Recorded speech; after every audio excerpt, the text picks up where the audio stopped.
생리에 관한 다큐를 다시 만들 생각은 없고요.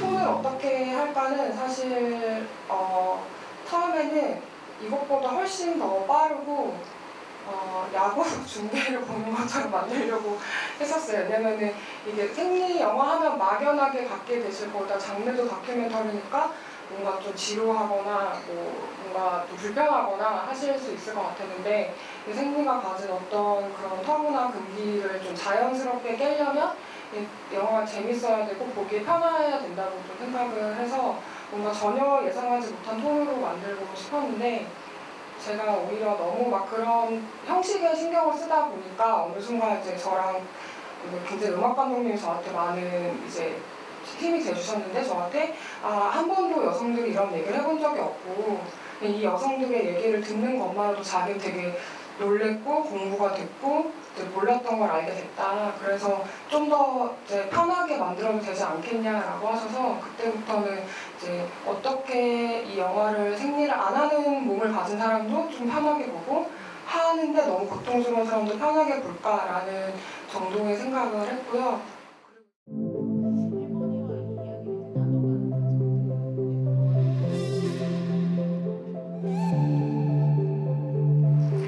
처음부터 저희 할머니나 가족들이 나오는 거를 생각을 했던 거는 아니고요.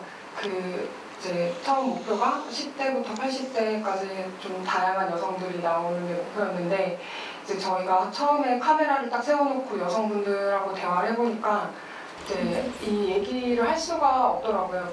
자연스럽게 이게 개인적 경험을 얘기하는 게 굉장히 힘들어서 전략을 바꿔서 무조건 그룹으로 섭외를 하자. 뭐 친구든 가족이든 그렇게 섭외를 하고 이제 제가 질문을 드리지만 친구분이 제 옆에 앉아 계시기도 했거든요.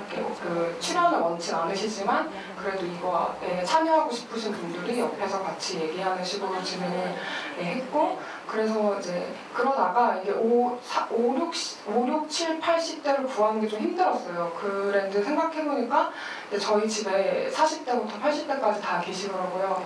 그래서 그럼 한 큐에 끝낼 수 있겠다 생각을 해서 이제 생각을 했는데 전국에 흩어져 사시니까 사실은 좀 모이기가 힘들었는데 결국에는 이제 아들을 한 명 낳으셨거든요. 그 아들이 이제 해외에 살다가 한국에 정말 몇 년 만에 오는데 그때 고향에 다 모이신다고 해서 제가 가서 2시간만 시간을 달라고 해서 이제 촬영을 진행을 했고 저희 할머니가 이제 요양원에 계시는데 저희 집에서 굉장히 가까운 데 계세요. 그래서 처음에는 취재하러 역사적인 부분을 취재하러 할머니는 어땠냐라고 이제 물어보니까 사실 할머니가 시작이 본인이 말씀하시는 단어로 이제 당시에 막 정신대에 끌려가는 시기였고 여성들이 그래서 본인이 이제 자기는 거기 안 가려고 굉장히 어린 나이에 이제 좀 나이가 많은 남자한테 이제 결혼을 하시는 거죠. 근데 그때가 초경이 시작하기 전에 결혼을 하셨다는 말씀을 하시더라고요. 그리고 놀란 게 초경을 치르고 바로 그 다음에 임신이 되신 거예요. 그러니까 이제 이게 뭔지도 모르는 상태에서 그걸 치르고 임신을 하고 그 다음에 7명의 아이들을 낳아서 기르신 얘기를 해주시고 이제 영화에는 다 넣지 못했는데 이제 생리대를 만드는 천도 사실은 입던 옷이 다 해지면 그걸 잘라서 생리대로 만들어 쓰고 뭐 이런 얘기도 해주셨고 그래서 그때 느낀 게 이 피를 흘리는 역사에 여성들의 어떤 일상적 미시사가 얼마나 많이 녹아있나라는 생각이 좀 들었어요. 결국에 이제 몸과 임신과 출산과 이런 것들이 다 연결이 돼 있고 해서 이제 할머니 얘기를 꼭 넣어야겠다. 그래서 할머니는 뭐 요양원에서도 그냥 인터뷰도 하고 이제 뭐 따로 인터뷰도 하고 하동에 가서도 인터뷰하고 그런 식으로 진행을 했고요.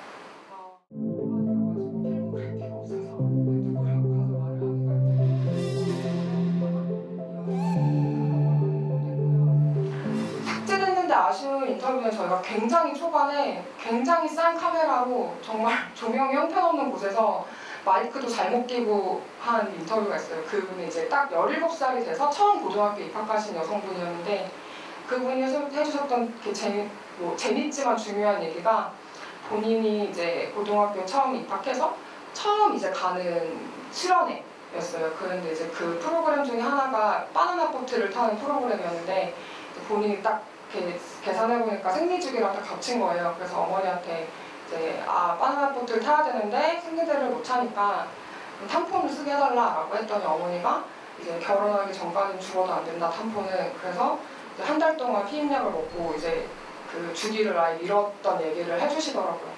그래서 본인도 이제 3시간만 탐폰을 끼면 될 것 같은데 이제 한 달 동안 피임약을 먹어야 했던 얘기를 해주시면서 좀 답답했다 본인도 그런 말씀해주셨는데 사실은 피임약 어쨌든 교란을 시키는 거잖아요. 그러니까 배란을 억제하고. 그래서 정말 3시간만 딱 끼면 끝나는 일인데 이제 그렇게까지 해야 하는 상황? 그런 것들이 좀 굉장히 안타까워서 그 장면을 꼭 넣고 싶었는데 말소리도 안 들리고 정말 너무 시커멓게 나와가지고 좀 정말 아깝지만 어쩔 수 없이 삭제됐던 장면입니다.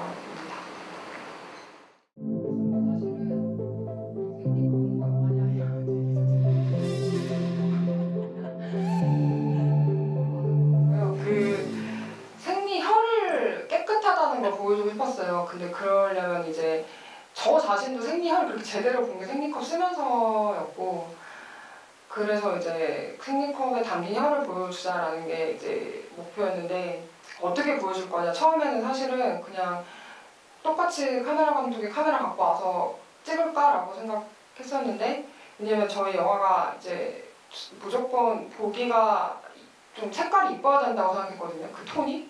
근데 그 고프로를 딱 끼버리면은 색깔이 달라져 버리니까 이 느낌도 다르고 그래서 좀 주저했었어요. 좀 저희 스태프들은 다 말렸는데 제 생각에 여성이 생리할 때 누가 옆에 있지 않잖아요. 근데 카메라 감독이 카메라 갖고 들어와서 이제 제가 하는 거를 찍거나 뭐 그걸 제가 카메라에 대고 보여주거나 하는 방식이 되게 어색하고 자기적인 느낌이, 물론 연출이지만 다큐멘터리는 그리고 너무 자기적일 거라 생각이 들었고, 내가 여성이고 남성은 또 생리를 안 하는데 이게 어떤 느낌일지 그 사람도 좀 자연스럽게 느낄 수 있는 방법 뭘까 했을 때 실제로 여성 생리하면은 그냥 화장실 풍경이 보이지 내 몸이 보이지는 좀 않는 것 같았어요. 그래서 이제 화장실 풍경만 나오면 여성분들은 이게 어떤 느낌인지 아실 거고, 생리를 안 하는 몸을 가지신 분들도 이게 약간 어떤 과정이구나라는 걸 느끼실 수 있을 것 같아서 이제 그럼 고프로를 써보자 해서 이제 고프로를 다 세팅해놓고 머리맡에 두고 잔 다음에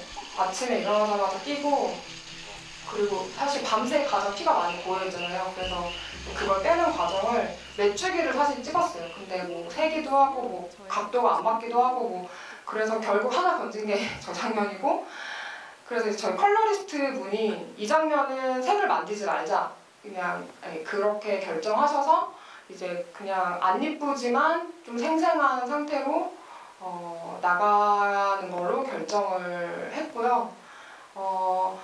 좀 이렇게 어떤 분이 저한테 그러시더라고요. 자기는 아예 피가 나온 영화 못 본다고.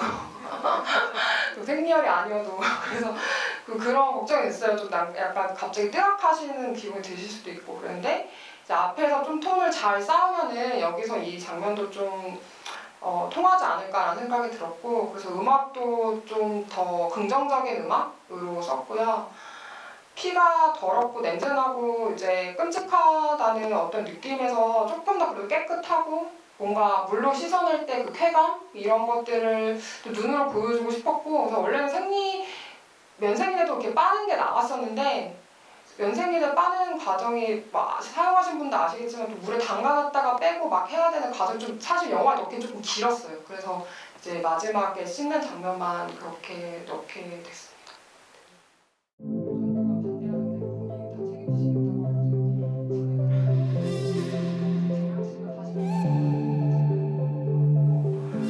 저희는 이제 아이들이 말을 안 하거나 그럴까봐 좀 걱정했는데 저희가 왔을 때 막 영화팀이 왔다고 화장하고 엄청 들떠있고 그랬어요. 그래서 되게 화기애애한 분위기에서 진행을 했고, 저는 모를 거라 생각했어요. 친구들이 아무것도 모를 거라 생각했는데 유튜브 너무 많이 이미 봐서 저희가 이거 어떻게 쓰는 거냐라고 말했더니 물어봤더니 저희가 30대 여성, 20대 여성 인터뷰했을 때도 더 빠르고 정확하게 이거 어떻게 쓰는 거다라고 생각하고 알고 있더라고요. 어디서 봤냐고 했더니 다 페이스북 광고, 뭐 유튜브, 인스타에 봤다 이렇게 말을 했고 그리고 이제 놀랐던 건 이제 금목걸이를 초경 때 받았다고 그런 얘기를 많이 하더라고요. 그래서 이제 그리고 이제 자기 남자들도 바로바로 답하더라고요. 왜냐면 자기 누나나 여동생이 받는 거를 봐가지고 그런 게 있고 그리고 저희가 거기서 하나 좀 아무튼 뭐 상상을 할 수 있었던 거는 이게 실제 처리하는 도구를 가지고 얘기를 하니까 그 눈앞에서 보고 이 남자 10대 남성분들이 체감하는 것 같았어요. 이게 얼마나 수고스러운 일인 그냥 본인은 막연하게 생각했던 걸 이러이러한 도구를 쓴다고 생각하니까 굉장히 이제 좀 진지하게 받아들였고 저희는 약간 너무 장난치거나 짓궂게 굴면 어떡하지 했는데 되게 진지하게 받아들였고 이제 뭐 자연스럽게 얘기를 했던 것 같아요. 그럼 이거를 뭐 어떤 남자애가 이거는 뭐 오줌 쌀 때 그럼 어떻게 하냐, 컵을 빼냐, 뭐 이런 얘기를 해서 이제 그러면 여성의 몸에 구멍이 몇 개냐, 뭐 이런 얘기도 자연스럽게 하고 그러면서 좀 그 신체에 대한 얘기를 조금 더 자연스럽게 할 수 있었던 것 같고 근데 안타까웠던 건 이제 그 10대 여성이 물어보잖아요. 이거 끼면 천연막 뭐 한번 해야 된다. 뭐 천연막이 터진다는데 뭐 이런 얘기 하잖아요. 그 천연막에 대한 논란이 굉장히 심했어요. 그 안에서. 근데 그 천연막은 니네 그렇게 유튜브 많이 보고 하는데 왜 천연막을 안 찾아봤냐? 그랬더니 네이버에 천연막이라고 치면은 무슨 그린 캠페인이 떠가지고 그게 유해 단어로 분류가 된대요. 그래서 이제 뭐 그 단어 뜻을 알 수 없고 근데 그때 딱 뜨는 팝업이 이제 천연막 재건술 광고가 뜨는 거예요. 그러니까 이제 아이들 자연스럽게 천연막은 없어지면 재건해야 되는 거라고 생각을 해서 또 저희가 천연막은 완전히 이신이다 그런 얘기도 자연스럽게 하게 됐고 우리가 일상생활에서 10대들이 접하는 수많은 콘텐츠를 얼마나 우리가 생각을 안 하고 교육을 진행하는가라는 거를 굉장히 많이 느꼈어요. 그리고 어떤 의미에서는 저보다 훨씬 많은 정보를 갖고 있었고 근데 또 반면에 극단적으로 잘못된 정보들도 동시에 갖고 있어서 좀 더 정말 현실에 맞춤에 필요하고 성교육이 필요하고 좀 여담이지만 정말 그 커리큘럼 안에 이게 뭐 한 학기 한 번 성교육 이런 게 아니라 커리큘럼 안에 몸교육이 들어가서 정말 우리가 누군가 손을 잡았다 좋아해서 근데 그 다음 단계가 우리한테 합의라는 게 뭐냐 정말 이런 토론 수업이 진행돼서 그 안에서 아이들이 10대 때부터 좀 남의 몸을 대하는 예의, 내 몸을 지키는 예의에 대해서 알아야지 이 좀 너무 정보가 많다. 근데 모르는 척하고 있다 우리는 그런 생각이 좀 들었던 것 같아요.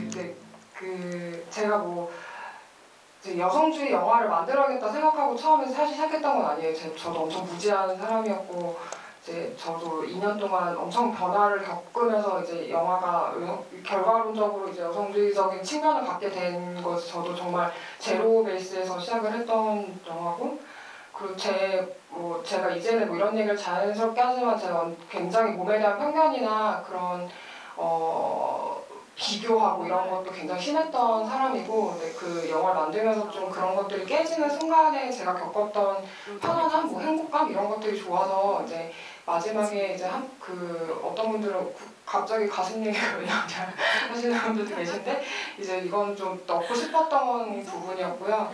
그 몸에 관한 얘기를 하려고 했던 건 아니에요. 사실은 저는 좀 더 가볍고 조금 더 조금 더 가벼운 영화를 만들고 싶었는데 이제 어떤 계기로 이제 섭식장애 관련된 이제 여성분들 특히 실제로 이제 여성분들이 많이 겪으시거든요. 80%의 뭐 기록으로 된 환자들 중에 80%는 여성 10대, 20대 여성인 경우가 많고 그래서 섭식장애 관련된 다큐멘터리 지금 만들고 있는데요. 피해야 되기 때문에 빚이 많이 생겨서 찍다가 중단될 수도 있는데 아무튼 지금 그 영화를 만들고 있고 그리고 저 구체적으로 어떤 메시지를 담을지는 아직 사실은 잘 모르겠어요.